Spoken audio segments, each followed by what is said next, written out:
Traffic Avenue, Traffic Avenue, the show for me and you. Mondays to Fridays, ooh, the Traffic Avenue. Oh, flex. Buckle up and join the best. Let's see, relieve your stress. So yes, let the music soothe your soul and keep it going just to refresh. Buckle and enjoy the ride from 2 to the half of the 5. Mondays to Fridays, hopping alive. Where we gon' have a ball, you can text your guys. Let me tell you what you really gotta do. You can count on us, we come through. We got everything you need, that's true. Are you ready for the Traffic Avenue? Let me tell you what you really gotta do. You can count on us, we come through. We got everything you need, that's true. An applause for the Traffic Avenue. Traffic Avenue, the show for me and you. Mondays to Fridays, ooh, the Traffic Avenue. Traffic Avenue, the show for me and you. Mondays to Fridays, ooh, Traffic Avenue, oh yeah. Detailed news, unparalleled coverage. City News on 97.3 FM.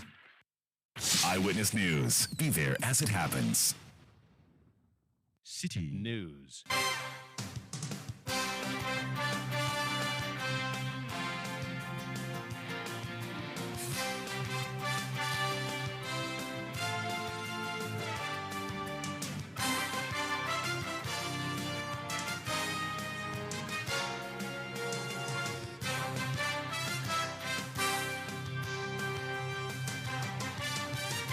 It's 17:30 GMT. This is Eyewitness News on 97.3 Citi FM. I am Umaru Sanda Amadou. Tonight I'm here with Eno Safo. And coming up over the next 90 minutes, Electoral Commission's limited voter registration exercise ends today with a call for an extension, but with the EC listen. Also, coming up, police gives all clear for tomorrow's demonstration by the minority in Parliament targeting the BOG boss.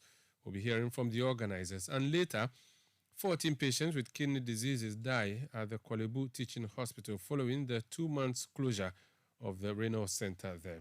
Stay with 97.3 Citi FM for more on this and many other stories on Eyewitness News. And in business, Value of cedi to dollar jumps marginally on the interbank market, but analysts remain confident about currency stability. That's in 15 minutes from the Citi Business Desk. Eyewitness News is live across Ghana on a number of affiliate stations, including in the Western region, on Beach 105.5 FM, Sky Power 93.5 FM in Takrady.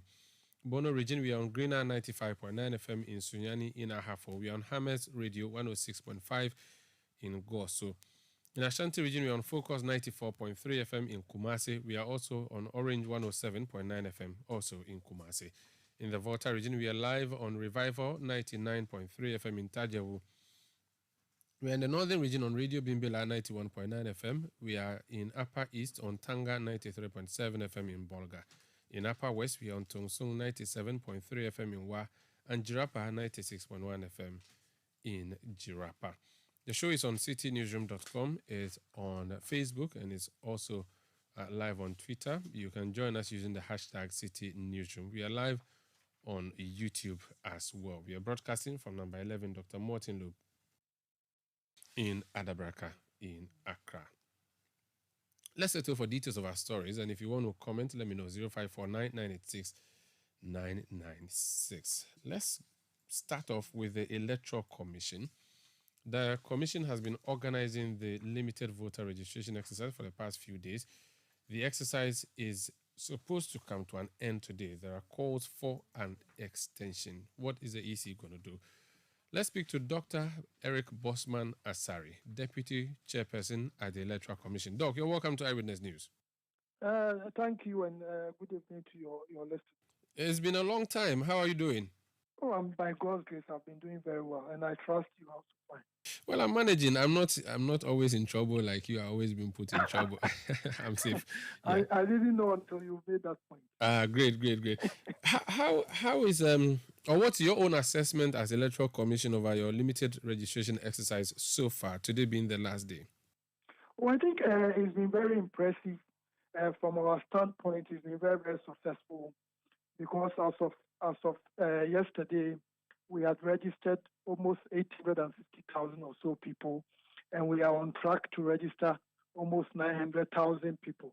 So looking at it from the angle that registration was done at our district office in all our district offices nationwide, and considering that people came from different places within the districts to come and register at one location, to get such a number can only be very, very impressive. So let me just get a figure again. How many have you registered so far? Over 850,000. 850,000. Almost 860,000. Almost 860,000. By close of day yesterday or by close of day today? By close of day yesterday. I need to confirm, but between 850 and 860,000. I see. That's very interesting. And what was your target? Well, we were looking at 700,000. So you have done more, you have done by 150,000 extra what your target was. 150,000, yeah, and it's likely we are going to cross 900,000 because we are waiting for the figures for today. And you know, we've also issued a release that all those who will be in the queue at 5 p.m. today, their names will be written down, and tomorrow they will be given the opportunity to register. So we'll likely register more than 900,000. Doc, if you were looking at registering 700,000 and one day to the end of the deadline, you have had 850,000 register, which is 150,000 extra people. It tells you that there are more people ready and willing to be registered than you estimated. Is that not what it means? No, we don't look at it from that angle because, you know, the time you have a general election, which is the presidential and the parliamentary, there is a tendency for people to troop to the registration centers in their numbers to take part in the exercise. But I know this year, although we have an election, it's not one of the most competitive of elections to be able to attract the numbers. And the Commission has also made it very clear that next year we are going to continue with the registration over an extended period. And next year we are going to register people in certain selected electoral areas. So we were looking at it from that perspective, that because of that, we won't be getting many people who will be interested in taking part in the exercise. And that's why we came up with the conclusion that we were looking at an average of about 700,000. So from our standpoint, we think it has been very impressive. And initially, I think you were even surprised when you heard the figure because all of us were thinking because it's the district office, many Ghanaians will not be able to go to those places to go and register. But I think they've done it and it's been very, very good so far. Okay. How did you arrive at the 700,000 target that you were working with? Because you reviewed it downward from 1.2 million to 700,000. What informed that decision?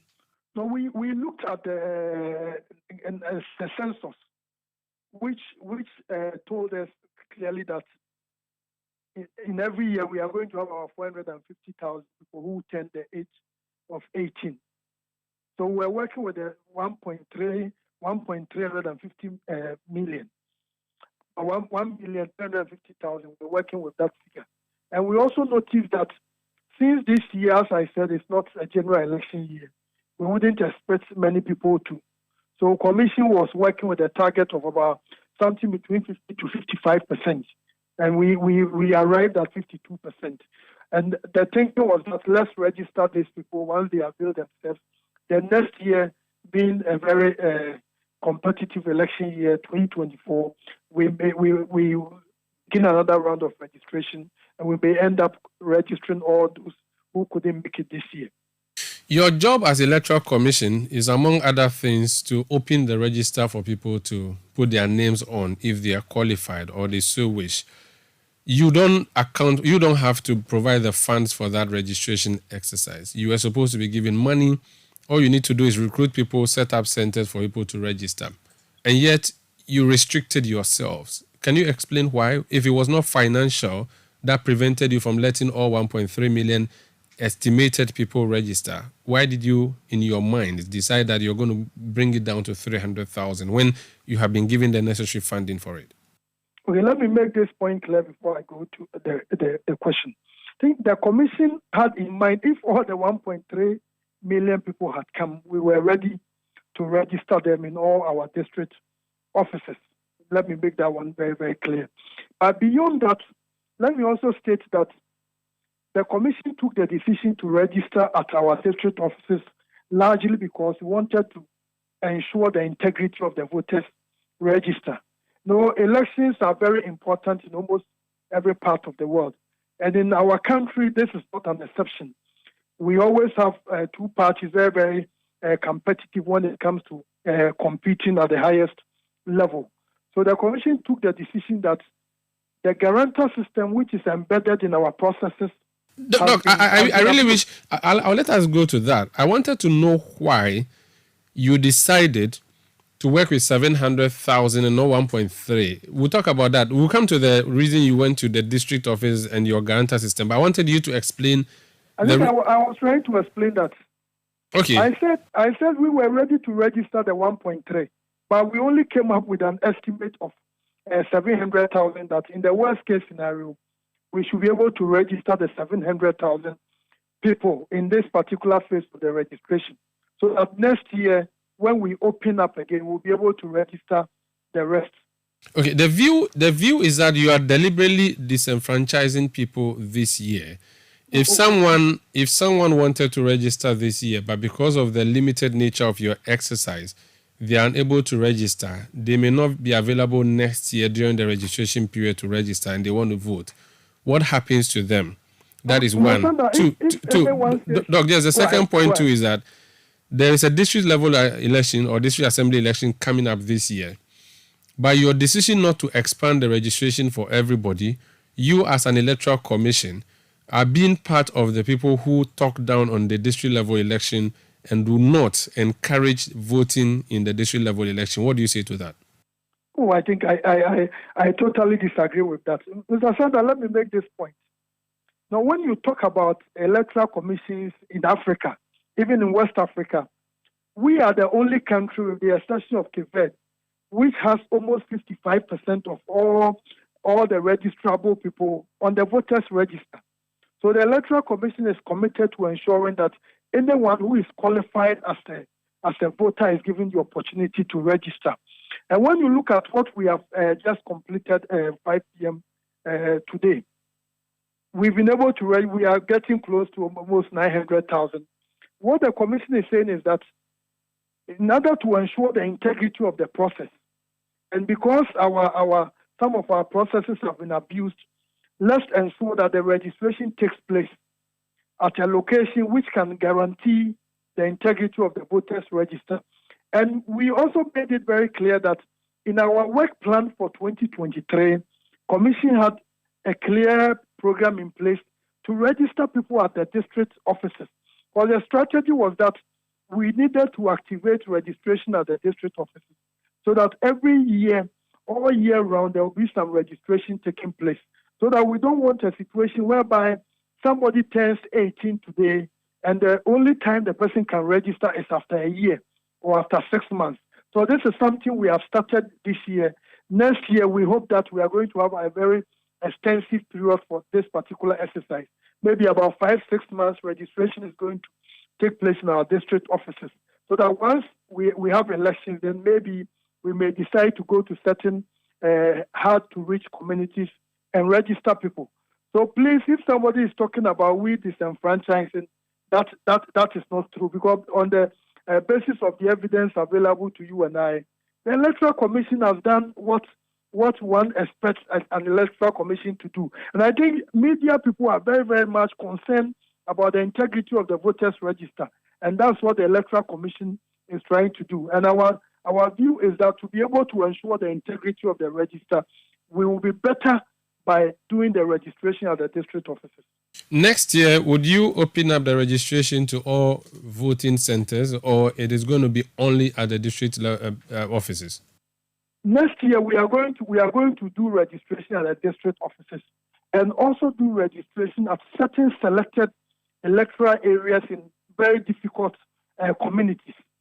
And those are going to be ahead of maybe some 3 months to the elections. We are going to do that. But within the year, we expect that for 5-6 months, we are going to have what we call continuous registration at our district offices. So the era, the era where I could walk a few minutes to my voting center to register, that era is gone. You are saying? No, Mr. So we've done the mass registration, which we did in 2020. And as I said that when you look at the statistics, if the Electoral Commission wants to register at each polling station, you may go to a certain polling station and within a year, only about 50 people will be 18 years.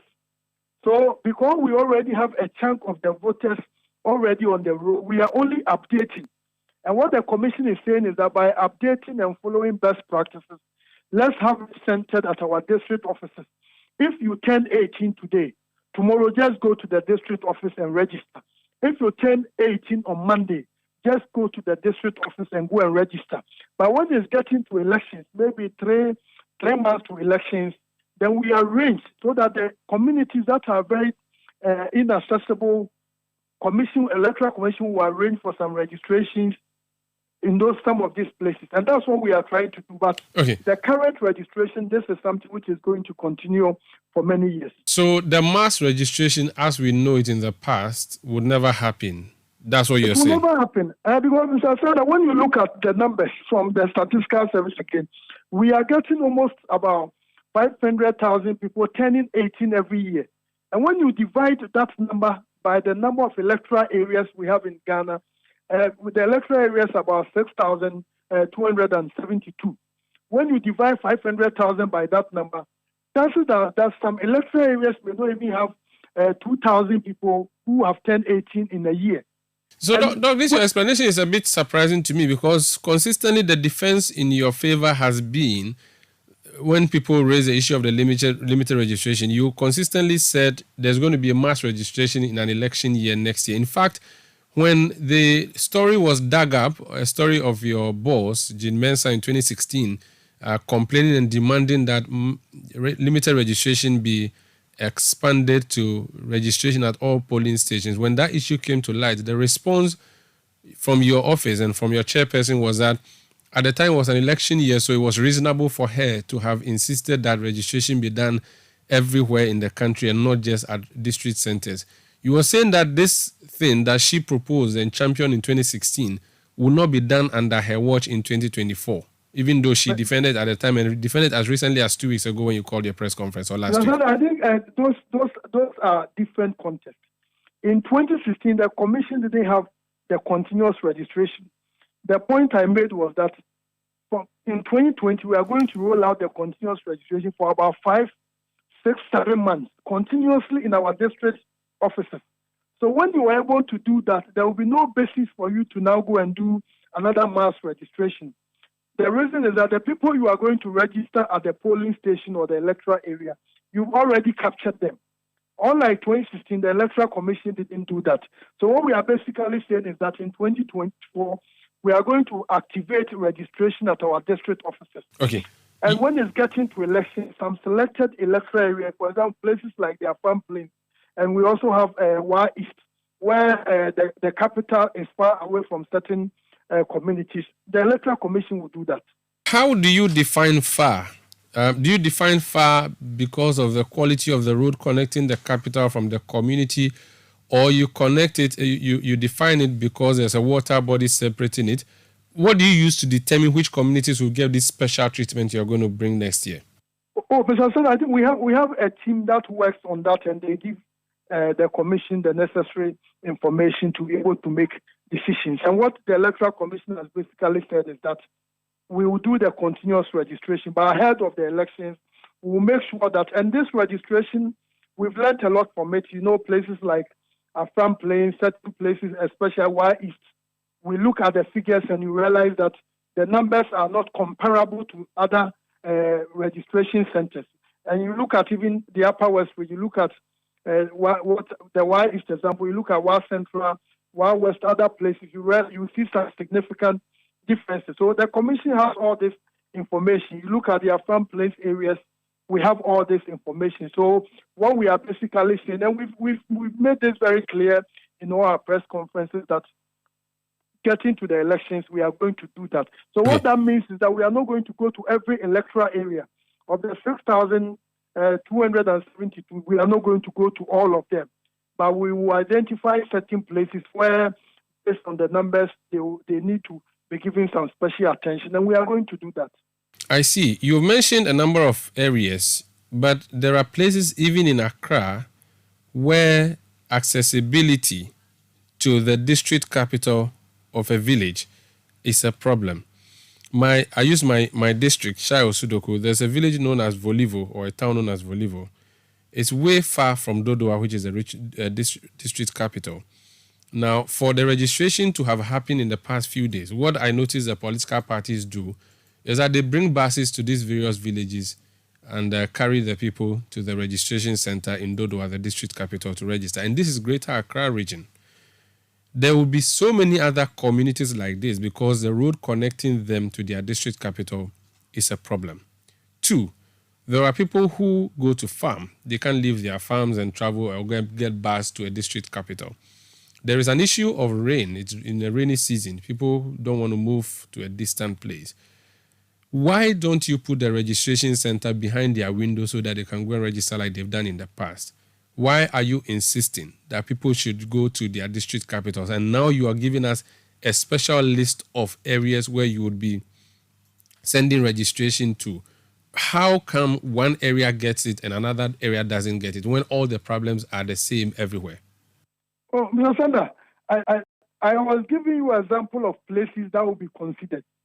And obviously, the commission could consider, let's say, about 500 electoral areas, maybe 300 electoral areas. And certainly the place you are talking about should be a good candidate for such an exercise. Yeah, but the problem is that if it is a good candidate because I have said it to you, what about other areas that have not said it to you? For instance, I said we have a team in place.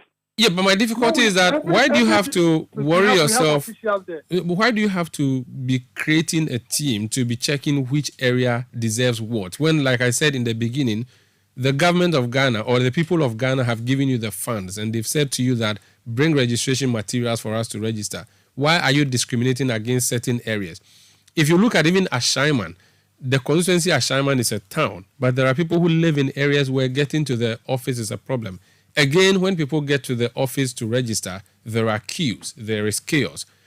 Why do you then have to go through this decision to create certain areas that deserve to be given special attention and others don't? I still am not convinced. Okay, Mr. Sander, I made an earlier point that the Electoral Commission did a mass registration in 2020. We did a mass registration, and during this mass registration exercise, we captured 17,027,000 people. A mass registration means sending the registration to all the voting centers. Every polling station. Continue. Every polling station. We did that in 2020. Mm-hmm. So since that registration, the Electoral Commission has decided to be updating the register. And when you are updating the register, and I gave you some statistics that from the Ghana Statistical Service, averagely, you have about 450,000 to 500,000 people turning 18 every year in this country. So as I said, that when you look at, let's say, 500,000 people turning 18 every year, and the Electoral Commission decides that we are going to do registration at all our polling stations in a year, what it means is that averagely we are looking at, in a year, we are looking at about 140 people per polling station. And 140 people per polling station, they can even be registered in a day. So you don't want to go there and in one day you've registered all of them. And Mr. Sander, all these people are not turning 18 on the same day within the year. So this is what the Electoral Commission is saying. Okay. Because of that, why don't we have a central location within the district? Any day you turn 18, just go there. So assuming in a particular district, every day you have 10 people who turn 18, they should go to the district office and register. So that they don't have to wait for 3 months or 4 months before there's a limited registration. Okay. And the Electoral Commission is saying in 2024, after doing this ahead of the elections, communities that are very, let's say, hard to reach communities, the Electoral Commission will put measures in place. And what we are saying is that it's not going to be applicable to all the 6,272 electoral areas. We are going to identify all the places in the country that are hard to reach or so far away from the district offices of the commission, and we are going to activate this exercise. Our objective is to ensure that anyone who is qualified to register as a voter is given the opportunity to do so.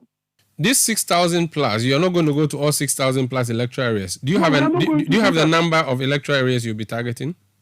No, commission will come up with that plan and we will announce. So you don't have that readily available. Okay. Yeah, we don't. If you have continuous registration at the district offices of these hard to reach places, why do you still have to send registration officers to their doorstep?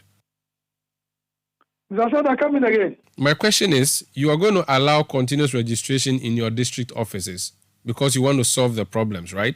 Hello, go ahead. I'm listening. Can you hear me? Yeah, I can hear you now. I'm saying that you have decided that people should go and do continuous registration at your district offices. And that includes these hard to reach areas or electoral areas that you are going to list out later.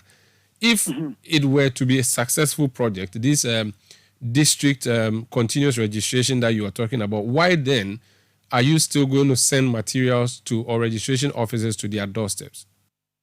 Why are we going to send registration? Yes.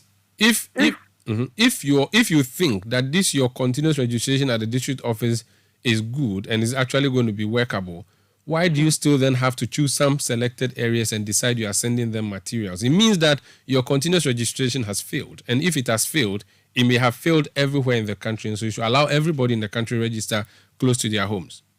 I think that may be your correct interpretation of the work we've done this year. But let me say this. You know, you may be aware in the beginning of the year, the Electoral Commission was working on a constitutional instrument. We indicated that we wanted the Ghana card to be the main source of identification for everyone who wanted to register as a voter. The work plan of the commission was that by June or maybe around May, this CI would have passed. Then the registration would have started. So if the registration has started, we would have had enough time to be able to register everyone. But that CI was not laid, let alone passed. And the Electoral Commission, recognizing the importance of the right to vote and for people to take part in the district assembly elections, took the decision that no, some registration must take place. And that registration, looking at our work plan, we noticed that having it at the district office was going to be very beneficial, not only to the Electoral Commission, but largely to ensure the integrity and the credibility of the voters register. Because as I indicated earlier, we've noticed that the abuse embedded in the guarantor system has meant that we have people who are unqualified, people who are not even Ghanaians, being fronted by others who are Ghanaians to go and register them. So the thinking was that if you centralize it at the district office, you may end up achieving some success. And I think with what we've seen so far, we've made some strides. If we had extended the registration to the polling station or even to the electoral area, the abuse would have been massive. And the commission is saying that we are still I think we had a press conference last week. We made it very clear that as far as the commission is concerned, we strongly believe that having the Ghana card will be the surest way to ensure that we have only those who are qualified on the voters register. Okay. So when you talk about integrity of the register, I'm sure you're talking about the registration of minors and all of that. We have seen pictures emerging from your district offices where children, well, looking at them, they look like children, have showed up to vote. And we are told, in fact, you have also said to us, a number of children have come and registered when you did your last press conference. So if your idea of bringing the registration to your doorstep was to ensure integrity of the register, then again, on that score too, you have failed because you still have minors registering. We haven't failed. On the contrary, we haven't. And this is the reason. That's why I gave you the example. If we had extended it to the electoral area or the polling station, that number would have quadrupled. So we've achieved some success. And the point, we have processes. We have the challenge process and we have the objection process, which part of the registration. So the fact that the people have gotten onto the register doesn't mean that they are going to be there. We know a number of them have been challenged. And the last time we had the press conference, we gave a certain number, almost about 8,000 have been challenged. So all these people will go through a process through what we call the District Registration Review Committee meeting. So they will go through that process. So as far as we are very, very much concerned about the right to vote, the right to register, but we're also very much concerned about ensuring the integrity of our process. So when you hear us talking about registering at the district of doing A, B, C, and D, we want to ensure that all the political parties will have a lot of confidence in the voters register. Okay. On the scale of 0 to 10, on the integrity scale, how would you rate this particular registration you have just conducted in terms of integrity versus the ones in the past? So I think so far I will put it at up there, maybe 8.5 over 10, which is very, very impressive. And initially, if you remember the numbers when we even started, the first day we registered less than 13,000. Then we started hitting 40,000, etc., 50,000 in that manner. I think one of the days we were able to register almost 54,000. So I think in terms of integrity, it has been it's up there with the others we've done in the past, and it's our expectation that after the challenge processes have been exhausted and the exhibition through the objection and other related systems which will enhance the integrity of the process, everything should be fine, and we may end up adding these numbers to the previous register, and we'll let the good people of Ghana know about the numbers that have been registered so far. Last two questions for my listeners. One wants to know when you are going to create constituencies, if you will be creating them, and the second person wants to know when you are going to open the window for transfer. Transfers begin tomorrow. Transfers begin tomorrow. Tomorrow is the 3rd of October, and we are doing the transfers from tomorrow, the 3rd of October, to the 9th of October for 7 days. So anyone who wants to transfer to a district, this is the time to do it. Starting tomorrow. Starting tomorrow. And tomorrow, to Mr. Senator, we are doing replacement of voter ID cards. If your ID card is defaced or your ID card is missing, just go to the district office. There is a short code for you to use to pay your money. Once you pay, you go to any district office close to where you live. They will give you a new voter's card. From tomorrow till when? As for the replacement of the cards, from tomorrow, we've not announced any end date. It's only the transfers which are ending on the 9th of October, including Saturday and Sunday. Okay. But for the card replacement, Monday to Friday, anytime you go to our offices between 8 to 5, they should be able to replace once you have evidence of payment. And the creation of new constituencies? No, the EC hasn't said it anywhere that we are going to create new constituencies. We haven't said it anywhere that we are going to create new constituencies. But are you planning? No, we are not planning of nothing. No, 2024 is although it's close for us, it's also far away. So we are not talking of creating any constituencies. It's not, as we speak now, the things on our agenda, creation of constituencies is not one of those. But is it possible you may create constituencies before 2024 December? I'm not sure of that, but as we speak now, I know we are not creating any constituencies. Very well. Thank you so much for speaking to us, sir. My pleasure. All the best. You too. That's Dr. Eric Bosman-Asari. He's a deputy chairperson of the Electoral Commission. This is Eyewitness News on 97.3 Citi FM. We are coming to you from our studios in Adabraka in Accra. Eyewitness News. Be there as it happens. You know your papa see that? And it's rickety car. Hey, Papa! Bobo, so how your engine now? It is half man, half amazing. Thanks to Cause and you can't feel better energy. Can't touch this. Tell you guys, so Sancho's engine just died like that? Yes, so somebody managed to convince him that there is a better engine oil than Quartz. And he switched. Sancho Panza. Now, which engine oil can be better than Quartz? No other, my guy. Quartz with its age-resistant technology, it keeps your engine younger for longer. Now you know. Have you guys seen the new bottle design? It's superb. Quartz 9000 from Total Energies there improves fuel efficiency. Why do you think Mr. Mane and Logoso have taken the Quartz Nation Movement World Cup like that? Sorry. Chairman Mane. Hey, Quartz. Keep your engine younger for longer. Hello? My guy, tonight what's up? What be the agenda? Bro, make we enter town. We go pick level for 1957 bar. Then we go pre-game for Osu. After we fit enter streets, hit Ali bar, then jam for some other side.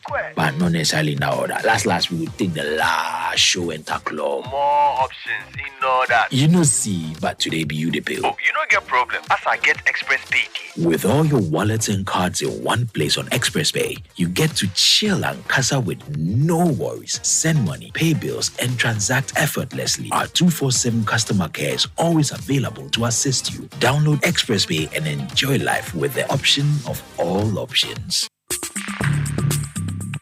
Let your voice be heard on Eyewitness News on Facebook at facebook.com/City97.3, Twitter at twitter.com/City973, and Instagram at instagram.com/City973 with the hashtag Eyewitness News.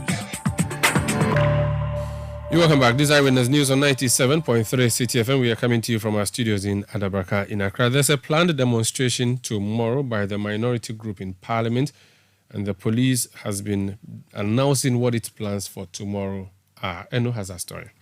The Ghana Police Service says enough men and logistics have been deployed for the intended protest on Tuesday by the minority group in Parliament. The protest, dubbed the Occupy BOG, is to demand the resignation of the governor of the Bank of Ghana and his 2 deputies. The protest has been postponed on 3 separate occasions due to difficulties in the police and organizers coming to terms on the exact routes for the protest. Addressing the press on tomorrow's protest, the Director of Public Affairs of the Ghana Police Service, ACP Grace Ansa Akrofi, indicated that the organizers have agreed to end the protest at the Independence Square. Police has been working with the minority group for some time now towards this demonstration. And at this note, I wish to take the opportunity to thank the minority group, the leaders, the organizers, for their cooperation so far with the police service. As we appreciate them, we wish to also state that the police service as an institution has been committed to providing security for all demonstrations across the country.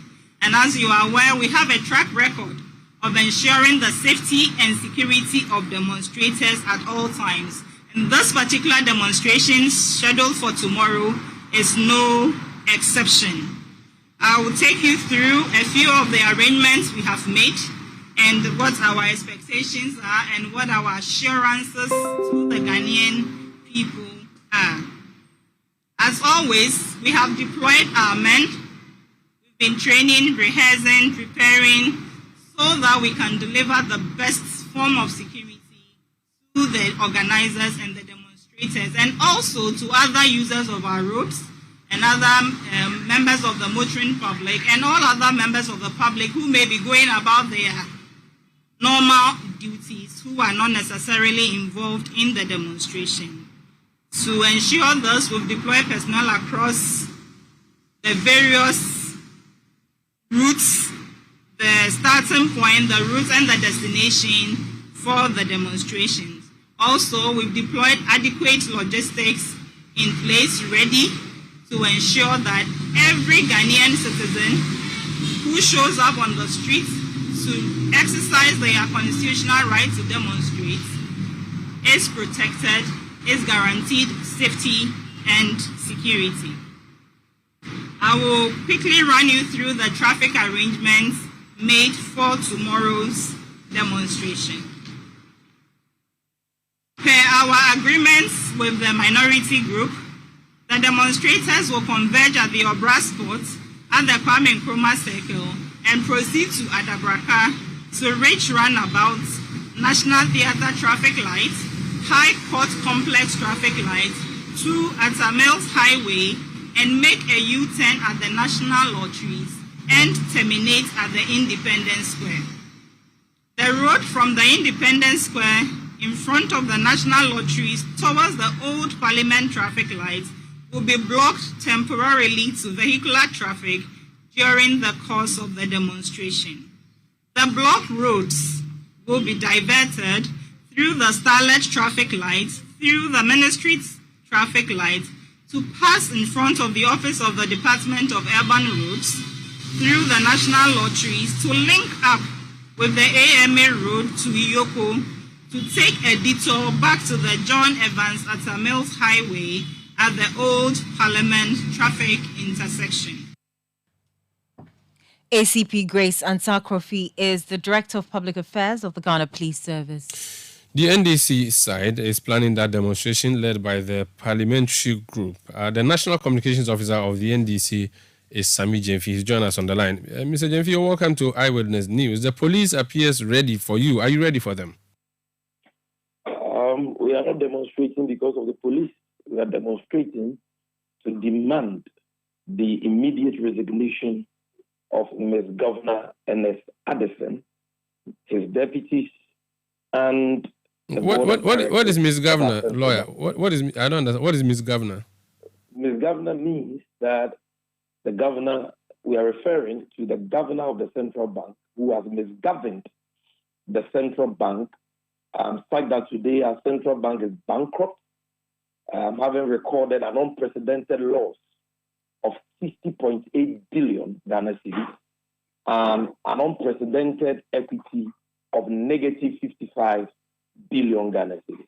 He is Ms. Governor Addison because he has in gross violation of Section 30 of the Bank of Ghana Act, the very law which governs his work, the very law he has sworn to uphold, printed in excess of 77 billion for the Kufuor Bawumia government, which is totally criminal.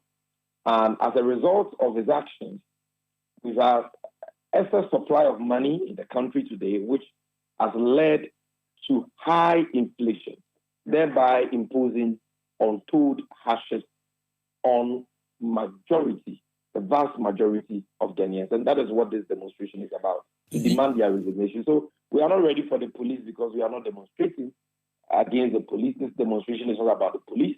Whatever we are required to do by law as organizers of the demonstration has been complied with. We've notified the police. The law says we should give them a 5-day notice. We gave them weeks, almost a month notice. And we've had several discussions with them on the route.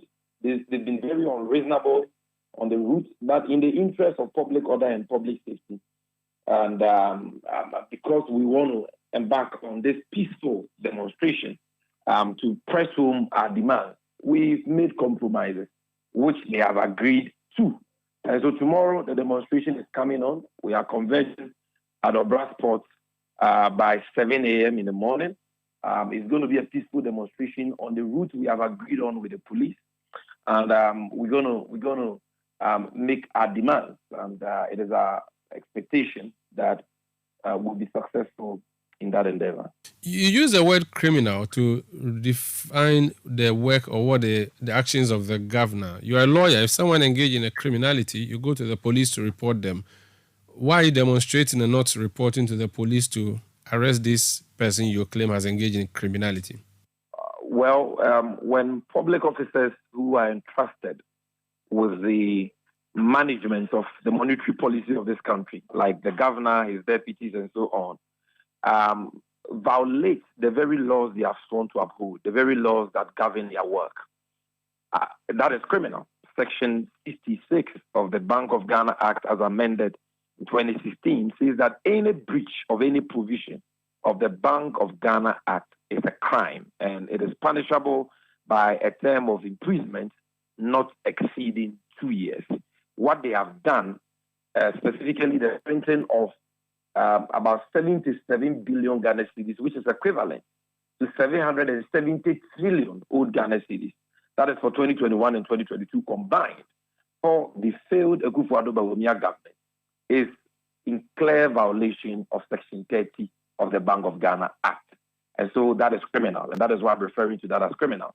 That is why we are demanding their resignation. That is only the first step. Okay. Beyond that, we will be petitioning the special prosecutor to actually institute criminal proceedings against them, because what they have done constitutes a crime. And we are bearing the brunt of their criminal conduct, which is the high inflation we are currently confronted with. I'm just looking at the OSP's law, corruption and corruption-related offenses. You haven't mentioned that. You just said criminal. And so why not the police? Why not the Attorney General's Department? No, we reserve the right to decide which institution of state we would like to bring this matter before. And we think that given the nature of this particular matter, the OSP is an appropriate institution to investigate this matter and to institute criminal, action against the perpetrators of this heinous crime. What is tomorrow's exercise going to be like? What's the nature of this your demonstration? Is it going to be a one-day event? Are you going to do a series of? No, it's we're going to do a series of demonstrations, but tomorrow is going to be a one-day event. After the demonstration tomorrow, we shall announce the date for the next demonstration. But let me say that we are totally surprised, that having made significant compromises on the route for the demonstration, which the police has already agreed to. The police will, at this 11th hour, this last minute, decide to amend the agreed route. We just want to tell IGP Dampare, the Regional Police Commander Gariba, COP Gariba, look, we respect you, and that is why, even though the reasons for your opposition to our initial route didn't make sense, we decided to make compromises. Compromises have been made. You have already agreed on the route. This is going to be a peaceful demonstration being led by our 137 gallant members of parliament. We have nothing to hide. Let's just demonstrate peacefully in accordance with our rights as citizens of this country. Your responsibility as police officers is to offer us the needed protection. Stop these shenanigans and stop, allowing yourselves to be used by politicians. You know the route we agreed on. There was no agreement that we're going to make a U-turn at the National Lotteries building. In fact, that the name of that building has not even come up in any of our discussions. Initially, we wanted to go to the Bank of Ghana. They said no, that the Bank of Ghana is a security zone. That the White House is a security zone. Yet, we've had people demonstrate there. So, with your protection, it should be possible for us to demonstrate. After a lot of back and forth on that, they said they would not agree. So, we said, okay, we won't go to the Bank of Ghana. We will converge at Obrasport, walk through Adabraka to the NDC head office, turn left, go straight all the way to the Ridge Runabout, move from the Ridge Runabout to the National Theatre traffic light, turn left at the National Theatre traffic light to the High Court Complex traffic light, and then go straight on the Tamils High Street. And then when we get to the Supreme Court traffic light, which is a few meters away from the Central Bank, we are going to make a U-turn there. The reason why we said we'll make the U-turn at the Supreme Court traffic light is that is in close proximity to the Central Bank. And so our leaders, not the protesters who will be in their thousands, but the leaders led by the Honorable Dr. Ato Forsen and the leaders of the other groups like Arise Ghana, the PNC, the CPP, all the political parties who are joining this demonstration. We are going to select a few of them to go to the frontage of the Central Bank, meet representatives of the governor, and present our petition. It's as simple as that. So nobody has said that we are going to enter the Bank of Ghana with all the protesters and demonstrate there. And nobody ever even came up with this idea of making a U-turn at National Lotteries. I was the one who actually proposed this route, as a compromise position. You can ask the Greater Accra Regional Commander and his men. They were all there with myself and Honorable Kwame Abuja. And they were happy with the compromise and said that making a U-turn at the Supreme Court traffic light is perfect. There is nothing wrong with that. They were excited about this, about the fact that we had agreed that we were not going to go to the Central Bank with the protesters. So we said we'll make a U-turn there. So that when we get there, either the representatives of the governor can come and meet us at the traffic light, or we will send our representatives there to present a petition. How does that undermine the security of the Central Bank? So they should stop this last-minute shenanigans. It doesn't befit their status. And so the police said... Mr. Dampare, what I want to tell him is that many believed that he was going to be a different IGP. But he is today disappointed those many people. He shouldn't allow himself to be used by the ruling MPP only to be dumped like it happened to his predecessors. Just offer us a protection. We are embarking on a peaceful procession. So what is this whole farce and this whole deception about last-minute changes to an agreed route? It doesn't befit their status at all. They should stop that. The demonstration will come on as planned. It's going to take place on the agreed route that they themselves are aware of. It's going to be very peaceful, and we will try our best to control the crowd so that we do not impede traffic or anything. So when you just use the phrase, the demonstration taking place on agreed routes, it means you are going to insist on the routes that you said are the routes you agreed on.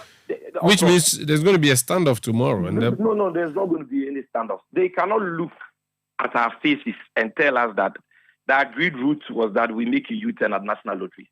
COP Gareba cannot say that. He can't. Because I was in that room with him. I was the one who told him that, Commissioner, you are not happy with this route. What route do you want? Give us your route. He said, he can't give us a route. I said, okay, if we go here, we get to Supreme Court traffic light, we make a U-turn. Are you okay with that? Yeah, I'm okay. Even when one of his men decided to ask a question about the Supreme Court, he said, no, don't raise any issue. That's the best. That's the best route. Okay. And they asked us to put it on paper.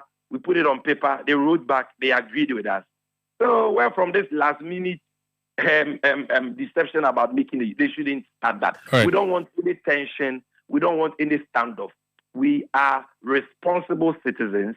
We want to protest peacefully and responsibly. They should just offer us the protection. That's all on that route. Thank you. Stop this last minute deception. Thank you for speaking to us. That's Sami Jemfi, National Communications Officer of the National Democratic Congress. This is Eyewitness News on 97.3 Citi FM. Since last week, we've been bringing you stories about what's happening at the Renal Center, that's the kidney center at the Kolebu Teaching Hospital. There was an earlier issue of an increase in price, which was unlawful. The hospital CEO spoke to us and said it was done on the blind side of management and that it has been rectified. Now there's a conversation around the state absorbing the cost of kidney treatment of kidney diseases.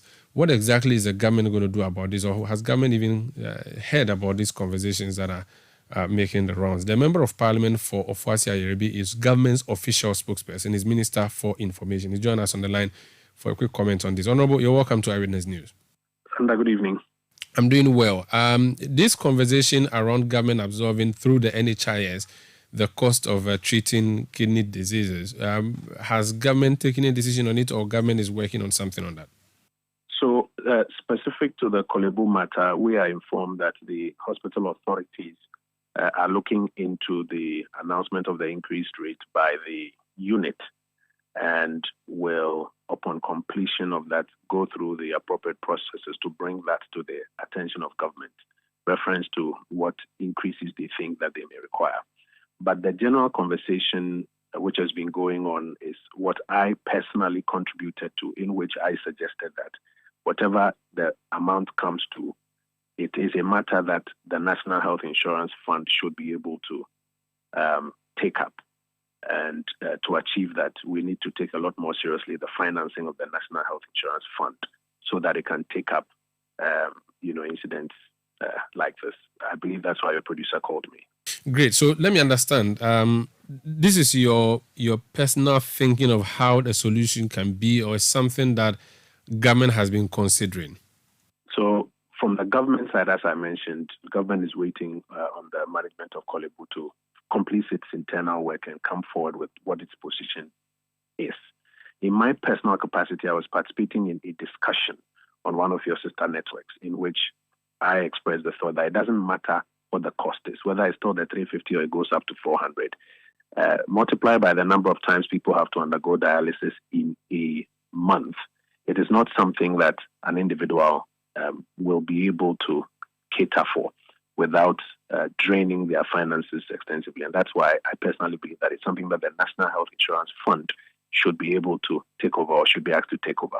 It then led us into a conversation about how we are funding the National Health Insurance Fund. Today, the non-SNIT contributor is paying 28 Ghana cedis as annual premium. The SNIT contributor is paying 8 Ghana cedis as annual premium. This is more inadequate. Secondly, the National Health Insurance Levy that is collected on behalf of the Health Insurance Fund is not automatically remitted to the Health Insurance Fund. And I believe that is something that we also need to take a second look at. Since the days of President Kufuor, who introduced this fund, we have never remitted 100% to the fund. I don't honestly think it's proper for us to collect monies in the name of the fund and not remit those monies to the fund. And it's something that both MPP and NDC have been doing since the days of President Kufuor. We need to bring some automaticity to that amount of money that we collect on behalf of the fund. And my honest belief is that when you allow that automaticity for the money to go directly into the fund, and then when you make the premiums realistic, 8 Ghana cedis per annum is really not a realistic premium if you compare to what many people are paying for private health insurance. So if you do these two, you will get health insurance funded in a way that can take care of these costs as we are discussing them. All right. The difficulty with NHIS for many of the private institutions is that the issue of paying them when they take care of patients becomes a problem. So many people run away from the NHIS. Kolebu Teaching Hospital, the renal center, we are told, has been closed for 2 months now because of the absence of reagents which they need for that particular procedure that they do. Now, if we were to put this particular treatment on NHIS, ultimately what happens is that the hospital is still going to suffer and we will still see the challenges that we are seeing. I believe working and ensuring the NHIS works best is the way it should be. And you have actually talked about the remittances that should be going to NHIS. So I guess maybe it's both an advice and a question that is there a guarantee that if NHIS is asked to absorb this, NHIS, 1, can do the absorption, and 2, whether hospitals will be better off? So asking NHIS to absorb when you have not solved the automatic transfers and the adequacy of funds will be an exercise in futility.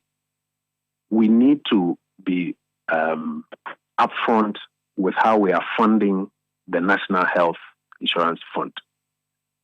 If we get that done, that is when you can then be sure that any announcement that this cost of dialysis will be absorbed by the National Health Fund will translate into reality.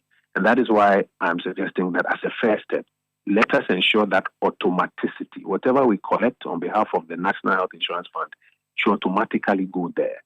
If you look at the data from the days of President Kufuor through President Mills, through President Mahama, even to our current administration, we have not remitted 100% of all that we have collected in the name of the Health Insurance Fund to the Health Insurance Fund. And that is why I'm suggesting as a first step that we have to bring about some automaticity so that it goes there directly. Secondly, even the premiums have to be adjusted. Then we can be sure that they have enough money to cater for it when we announce it. Thank you for speaking to us, sir. Thanks, Sandra. That's the Honorable Minister for Information, Kojo Ponkruma. This is Eyewitness News on 97.3 Citi FM. Eno.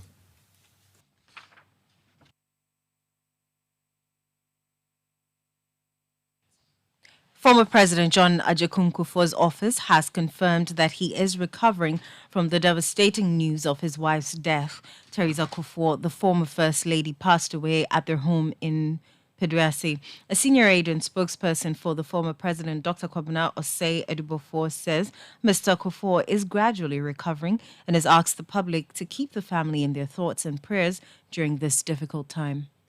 It's very shocking. It was very sad. It happened yesterday late in the afternoon. The old man didn't take it kindly at all. It was shocking to him.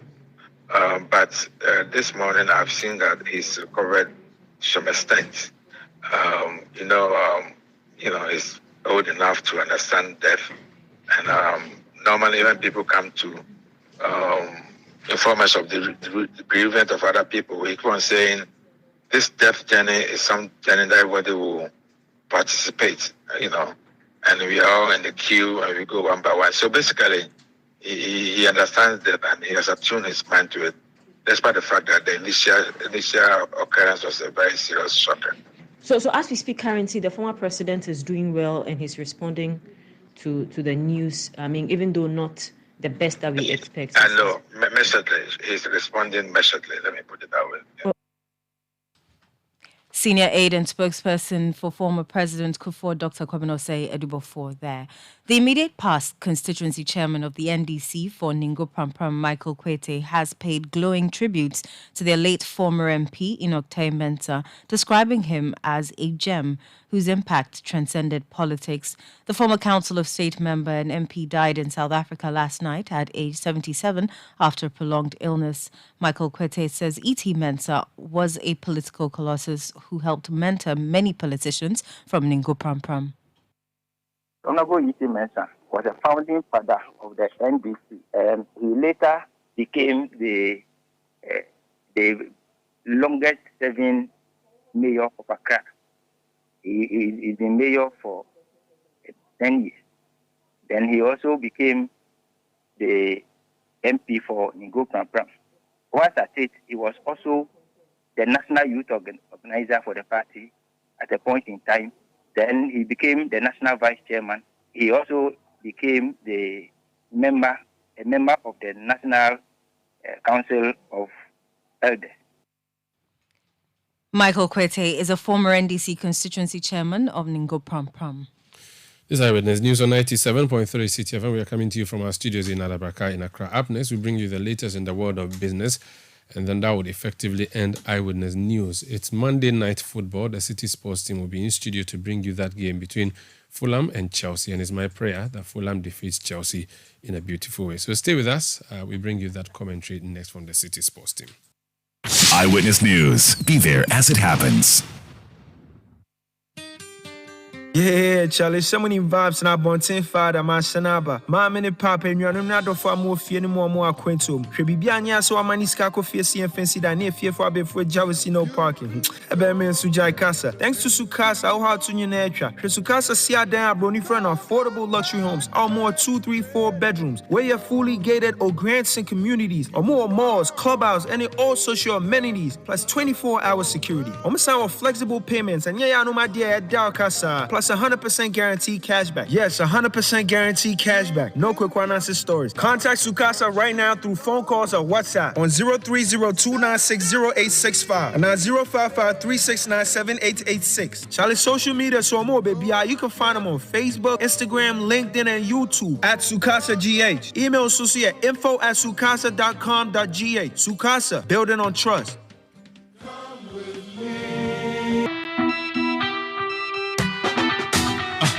Best season of the year, just in some points. Momo pay or you say Momo app. Send with ease and win big. You be merchant or you be Momo user. Momo season Avanti, send DVDR. Send DVDR. Momo season Avanti, send DVDR. Send DVDR. From now till the end of September, earn points when you download the Momo app and make Momo Pay transactions to a merchant via either the QR code or merchant ID and stand the chance of winning 1,000 Ghana cedis weekly and other amazing prizes. Our merchants are not left out. Receive payment and win. There are lots and lots of exciting prizes to be won. So download the Momo app, transact with Momo Pay, and get rewarded this Momo season. TNCs apply. MTN. Get the details. Every significant financial transaction, every market movement, and all the policies that affect your business. City Business News. Be informed. Time now for City Business News on Eyewitness News, powered by citybusinessnews.com. My name is Inu Safo. Let's settle for the details. The dollar has jumped marginally by gaining some pesos per the Bank of Ghana's rate as of today. The interbank forex rates from the central bank show that the cedi is trading against the dollar at 11.13 Ghana cedis. Although projections of the stability of the cedi have been widespread, currency analysts say the resilience of the cedi on the foreign exchange market remains a certainty. Courage Buti is research lead at GCB Capital Limited. He's been speaking to City Business News on the performance of the city. Probably inflation is where it is because of some of the actions and inactions from the state actors, including the Bank of Ghana. However legitimate that may be, it is a big part of where inflation is. And we are at a point where growth is not at its strongest, really. And employment creation is a topical issue, and under program where there will not be enough fiscal stimulus or even monetary stimulus for growth, really, what you expect is that the private sector will drive growth. And to that extent, I think the policy rate decision is quite justified. So it's playing a role in exchange rate dynamics at the moment. I don't think it's even precarious at this point in time. I think it's the usual dynamics that even preceded the policy rate decision, where corporate demand is quite firm on the market, and you would expect it around season. So I would hate slowly and even attributing reasons to policy rate for the dynamics. It is not precarious. It is the usual movement we are seeing, and it's predictable around this period. And it is largely due to a gap between demand and supply on the market. And so to the extent we could find liquidity to meet those gaps from either market source or from the regulators' interventions. Courage Busi is research lead at GCB Capital Limited. Now, fuel price projections by the Institute of Energy Security suggest an increase in the price of all petroleum products for the first pricing window of October. The Institute, based on its analysis, is attributing the upward adjustments to increase in the prices of refined products on the international market and the depreciation of the cedi against the dollar on the interbank foreign exchange market. Adams Yakubu is research analyst at IES. In the month of October, prices are expected to rise across board for all petroleum products as international market activities continue to push prices of crude further. International prices of refined products have equally seen some price hikes, with the various products closing the September pricing window at some net increment in their prices. On the activities on the domestic forex market, the Ghana cedi did close the window at 11 cedis 54 pesos to $1, depreciating by some 0.59%. And so putting all these factors together and posing it against previous prices, we believe the October first pricing window would see the price of gasoline go up by 1%, gas oil go up by 3%, and LPG go up by 1.5% per kilogram, which would be the third time LPG price has increased in the last 3 windows. Research analyst at the Institute of Energy Security, Adam Yakubu there. Spare parts dealers at Obusokai are fighting against moves by the Ghana Revenue Authority to carry out a compliance and invigilation exercise from today. Per the plans, GRA officials are to be stationed at Obusokai to ensure that the traders comply with its revenue collection exercise. Earlier today, some shops at Obusokai were shut in protest of the GRA's directive. Head of Communications of the Spare Parts Dealers Association, Techiado, says they have given government a 2-week ultimatum to compel the GRA to halt the exercise. We are sending a signal to them. If they're there, and they try to come in, we treat them as criminals. We sack them from our office. Then after that, GRA will come out with a statement. Then we will make sure we respond to their statement too. No, GRA have the right to come to the market. They have the right to come. But not to station somebody in somebody's shop. It has never done anywhere in this world. Only Ghana. Why? Because traders have been quiet for a long time. This is the time we are saying no. No to no. We are not going to say anything. This is the reason we are saying no. And if they try, we'll give them a showdown. A showdown. We are giving government a GRA ultimatum, 2 weeks ultimatum, because the government will force GRA to what? To put a halt to their exercise. Anything on us will come out again. Techi Ado is head of communications of the Spare Parts Dealers Association. Meanwhile, the Traders Advocacy Group has questioned the introduction of GRA's monitoring task force and the effectiveness of its technology to check tax evasion at the ports. Here's the General Secretary of the group, Nana Poku, speaking to the media. The government has spent large sums of money developing customs division systems to ensure due diligence before a container is cleared, and such containers leave the port before monitoring teams tracks them outside the port for revenue realization. Then Mother Ghana is in serious trouble. Our stance is unequivocal. Ghana government has invested in such cutting-edge systems, at Tema and Takra Depot for due diligence, tax compliance, and revenue mobilization. But their use is ineffective and inefficient. The only option available to Ghana Revenue Authority to address the issue is to establish task forces. Ordinary Ghanaians would have questioned why so much money is being invested in customs system if Ghana Revenue Authority is ineffective and inefficient. If this is the case, we advocate raising revenue through tax forces rather than customs. It is past time for our leaders to take the situation serious. Thieving and extortion. Traders would never cooperate with GRF tax forces if they could continue operating with such impunity. Nana Poku is the General Secretary of the Traders Advocacy Group. Economist Professor Peter Korte says favorable rains in recent months have set the stage for increased food production, potentially driving down inflation figures in the near term.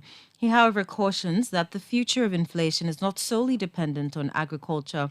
Speaking to Citi Business News, Professor Peter Korte said inflation rates for the next couple of months could go down, given that the economy is not hit by any external shocks. We have relied on rain-fed agriculture. So, yes, so far the rains have been good, food production is going to improve from now to November, December. We're likely to see improvement in food. But granted that we don't increase utility prices, granted that fuel prices on the international market doesn't go up, granted that other shocks on the global economy, that today there is war around us or war in another region that is going to impact on us, then inflation is likely to come down a little bit. But closer to December, we see inflation going up because of the Christmas sales and spending and all that. So in November, December, no matter what, inflation might pick up a bit. You heard economist Professor Peter Korte. And now let's go into the aftermath of Ghana's biggest corporate sporting event, which came off last Saturday at the Eden Heights Sports Complex in Weija, because companies that participated at the just-ended 2023 Citi Business Olympics sealed considerable networking opportunities and partnerships. This report by Daniel Udromensa has more. It was not just about the fun, the sport, and the trolls among the companies, but the Citi Business Olympics lived up to expectation. In fact, it was a mix of entertainment and professional opportunities. This year's event has always created an avenue for participating companies and staff to market their products and services, as well as meet prospective clients and partners, all in the hope of building long-standing business relationships. Being able to contact companies like Gol, Yango, Vortic, and others to show interest in our cars. So what we are looking forward is that all these people will be able to come on board to buy these assembled vehicles here in Ghana and use on the road. We've had the opportunity to meet with businesses, and some approach us. We've been able to explain to them what we can do to facilitate or support their business, which we think it's very good for us. A lot of clients came through. Most of them, we were able to sign them up. In all, it has been a blessed day. A lot of people are coming to me, especially when they see my bag, they say, hey, where do you work? And almost about, if I'm not lying, I brought about almost 60 complimentary cards, and I've shared all. Most companies here fly with us for their domestic travel and also their international travel. We travel to Lagos, and for domestic, we travel to Marseille, Samaria. So companies have come to us today to ask us some questions. So it's a good opportunity. As you heard, meaningful connections have been created as these businesses take their operations to the next level until Citi TV, Citi FM comes their way with the next edition of the Citi Business Olympics. These companies will hold on to these newly sealed collaborations for growth. The Citi Business Olympics 2023 was powered by Citi TV with support from Citi FM and proudly sponsored by Lozati Lozenges from Unicom Chemists Limited, EK Brand Consult, Blue James Energy Drink, Hollard Insurance, Volta Ghana Limited, Fanuyogo, Yango, and Universal Motors. Daniel Udromensa's report, read by Ni Latte on the business experience at the just-ended 2023 Citi Business Olympics. If your company didn't join the train this year, then you missed out. But Just prepare so we see you at the 2024 edition. And that's all for City Business News on Eyewitness News. It was powered by your most comprehensive business website, citybusinessnews.com. My name is Inosafo.